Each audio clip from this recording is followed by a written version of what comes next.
Bentornati sul canale dell'azienda agricola Venciu. Come ogni venerdì vi portiamo un po' con noi, vi facciamo vedere come siamo organizzati nei vari periodi dell'anno. Stiamo registrando questo video a metà luglio, siamo ancora in una situazione veramente molto torrida nella nostra zona. Saranno previsti forse dei cambiamenti nel meteo nei prossimi giorni, vediamo un po' cosa ci servirà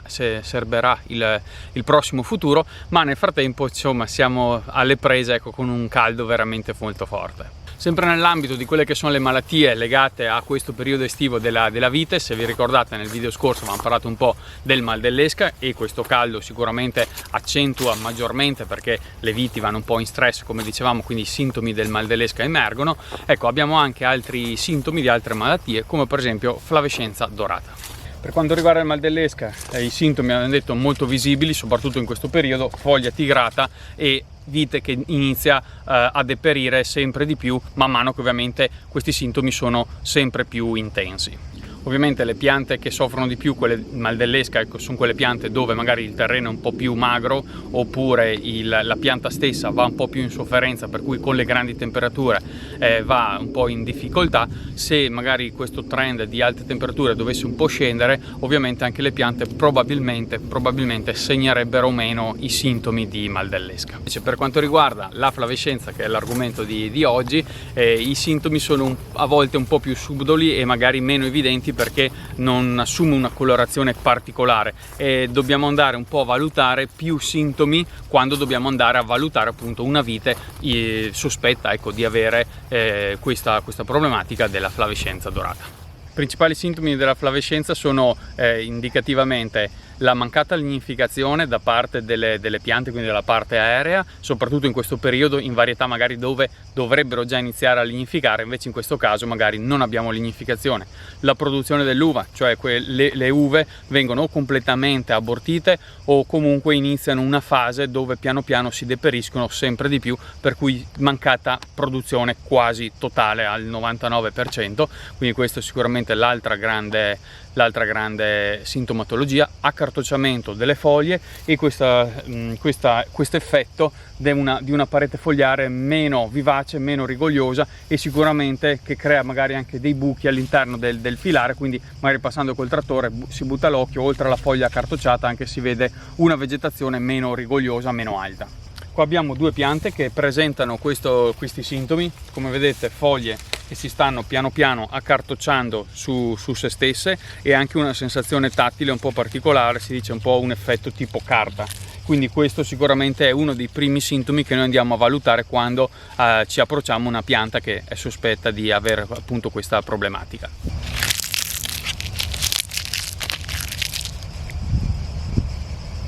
In questo caso siamo di fronte sempre a un incrocio manzoni dello stesso vigneto, dove vedete che ha già iniziato a lignificare e siamo già in una fase abbastanza evidente di questo agostamento della vite. Per quanto riguarda la lignificazione, al di là solo della lignificazione, ma anche valutiamo il colore del germoglio stesso. Ha un colore leggermente diverso rispetto a un germoglio verde di una vite sana. Vedete, da questa parte abbiamo un germoglio verde di una vite sana, da questa parte un germoglio di una vite, stessa varietà, incrocio manzoni, ma malata di flavescenza. L'altro grande sintomo è l'assenza o comunque il deperimento della parte fruttifera. Vedete, in questo caso l'uva sta cominciando a perdere gli acini e comunque in generale questa pianta praticamente non presenta neanche un grappolo. Il problema del controllo e della gestione della flavescenza dorata è che non c'è un prodotto che vada a combattere, un rimedio efficace contro il problema stesso. Il problema è un fitoplasma che va a creare appunto questi sintomi, queste problematiche alla pianta. Questo fitoplasma viene trasferito da una pianta all'altra, da un vigneto all'altro, attraverso un insetto vettore che è lo Scaphoideo titanus, e le armi che noi abbiamo è nei confronti di questo vettore, per cui noi dovremo andare a gestire tutta la problematica della flavescenza dorata andando a colpire questo insetto dannoso per i vigneti. In pratica questo insetto va a pungere le piante di viti e se trova una pianta infetta ovviamente trasferirà questa infezione in un'altra pianta, nella successiva pianta in cui appunto questo insetto va poi a pungere. per cui non è tanto il problema dell'insetto in sé, ma è se c'è questo fitoplasma o meno nel vigneto, e ovviamente la presenza dell'insetto, quindi dell'insetto vettore, andrà poi a creare le problematiche, perché andrà a distribuire questo fitoplasma nel vigneto stesso e nei vigneti limitrofi. Ora, il fitoplasma cosa va a fare? Va a creare queste problematiche alla pianta, quindi una volta che entra in contatto con la vite va piano piano, progressivamente, a dare questi sintomi, quindi foglie accartocciate, meno vigoria in generale, un aspetto meno sano della pianta stessa, ovviamente mancata produzione quasi totale, e spesso questi sintomi si manifestano nell'annata successiva rispetto al momento in cui si è inoculato nella pianta. Ora, le armi che noi abbiamo per combattere sono principalmente un paio. Un attacco diretto nei confronti dello Scaphoideo titanus con il piazzamento di due insetticidi, di due trattamenti insetticidi che vanno a colpire questo insetto vettore, e ovviamente questi trattamenti nella nostra zona sono resi obbligatori ormai da alcuni anni e vengono poi programmati e calendarizzati dagli organi che vanno proprio a monitorare questi fenomeni, e quindi poi gli agricoltori sono chiamati a fare i trattamenti obbligatori nelle finestre in cui sono previsti. Quindi noi siamo chiamati obbligatoriamente da parte della regione e abbiamo possibilità di essere anche controllati in questo senso, quindi siamo anche passibili da multa, perché questa problematica è molto forte e va gestita in modo molto responsabile da parte un po' di tutte le aziende. Oltre, diciamo, a questo attacco diretto nei confronti dello Scaphoideo titanus, importantissimo e fondamentale, abbiamo altre armi quali per esempio il controllo e il monitoraggio interno all'interno della nostra azienda di quelli che sono un po' le sintomatologie che possono emergere durante la stagione, e andare a riconoscere precocemente questi sintomi e andare a debellare quelle piante che sono soggette a questi sintomi. Se per il mal dell'esca a volte far ripartire la pianta nella speranza che il problema era magari nella porzione superiore anziché quella inferiore del fusto potrebbe essere una soluzione nel breve medio termine per tenere un po' vivo l'impianto, in questo caso una pianta malata con sintomi evidenti di flavescenza dorata non ha possibilità di essere lasciata nel campo, appunto perché può essere anche comunque una riserva per il fitoplasma, ma soprattutto perché è destinata a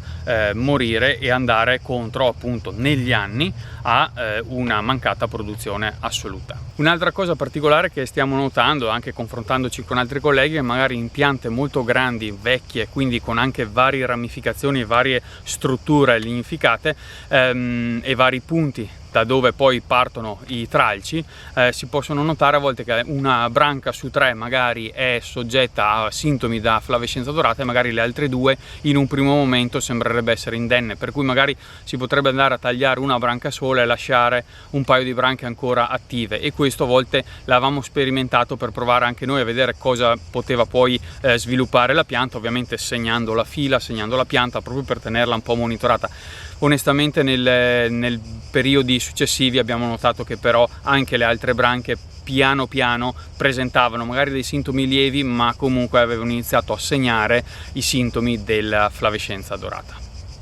Ecco, allora procediamo all'estirpo di queste due piante, perché appunto, come dicevamo, abbiamo questo obbligo di andare a eliminare le piante infette. Noi possiamo andare a eliminare tutta quella che è la parte aerea e poi andiamo a eliminare la componente, diciamo, più lignificata, tanto col forbicione riusciamo ad andare a eliminare anche il fusto, il tronco. Vedete, è interessante vedere come già dalle prime fasi proprio la pianta presenta proprio foglie evidentemente accartocciate e i classici sintomi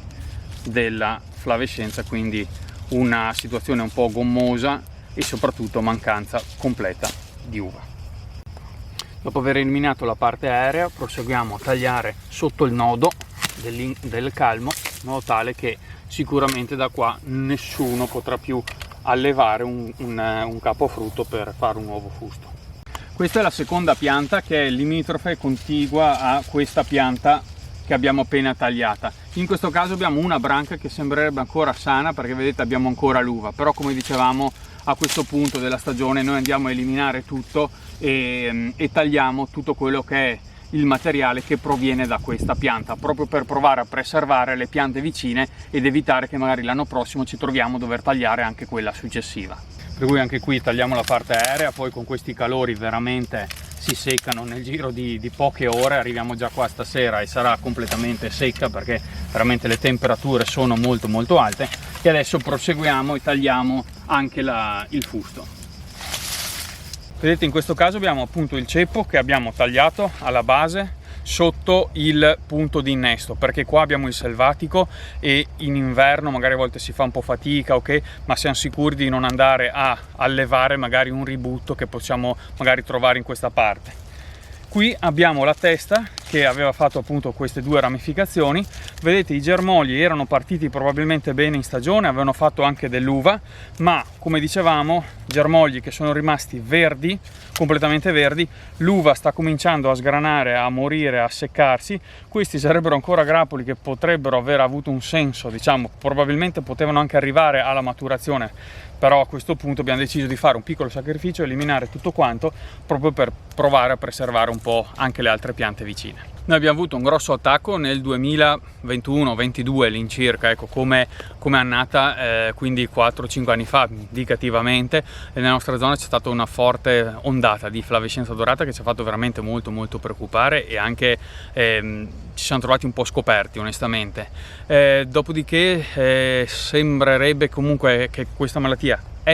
sia presente nella nostra zona, ma forse con una frequenza un pelino più bassa, che ci fa ben sperare per il futuro. Ovviamente anche i tecnici, parlando con i tecnici, ecco, è difficile da così prevedere, da esporsi, però ecco, l'importante è cercare di posizionare bene gli insetticidi e cercare di eliminare appunto le piante, nonostante ovviamente il periodo è sempre un po' quello, un periodo di corsa, un periodo in cui si ha tanti lavori da fare, però magari, non so, noi siamo abituati a passare magari con la cimatrice nel trattore, attaccare a portarsi il forbicione per esempio, e magari fermarsi un attimo, tagliare quei 2 o 3 ceppi che si trovano durante la giornata, un ceppo che si trova durante la giornata, perché magari in quel modo si riesce a tenere monitorato bene la malattia. Adesso vi portiamo a vedere un po' come siamo messi nel pino grigio per quanto riguarda l'invaiatura, perché questa è una delle varietà più precoci che abbiamo, quindi vi facciamo vedere come sta cambiando colore e vi facciamo vedere alcune piante che avevamo già tagliato, come si sono già ben seccate nelle scorse settimane. Questa infatti è una pianta che abbiamo tagliato, come vedete. Adesso qua il materiale lo possiamo lasciare in campagna, poi verremo in inverno a raccogliere tutti i ceppi morti, e in questo caso appunto ha perso ormai tutta la sua linfa, ha perso tutta la sua vigoria e ovviamente si è completamente seccata. Per quanto riguarda invece l'invaiatura del pino grigio, come vedete siamo all'11 di luglio e la situazione è un po' questa. Ormai i grappoli hanno iniziato a invaiare, a cambiare colore, e da una situazione verde chiara è diventata sempre più colorata e si sta prendendo il colore che è tipico del pino grigio. Se avete piacere, commentateci come siete messi nella vostra zona, quali sono le magari vitigni che sono un po' più soggetti a questi sintomi, perché anche da noi per esempio Chardonnay e Garganega sono sicuramente vitigni molto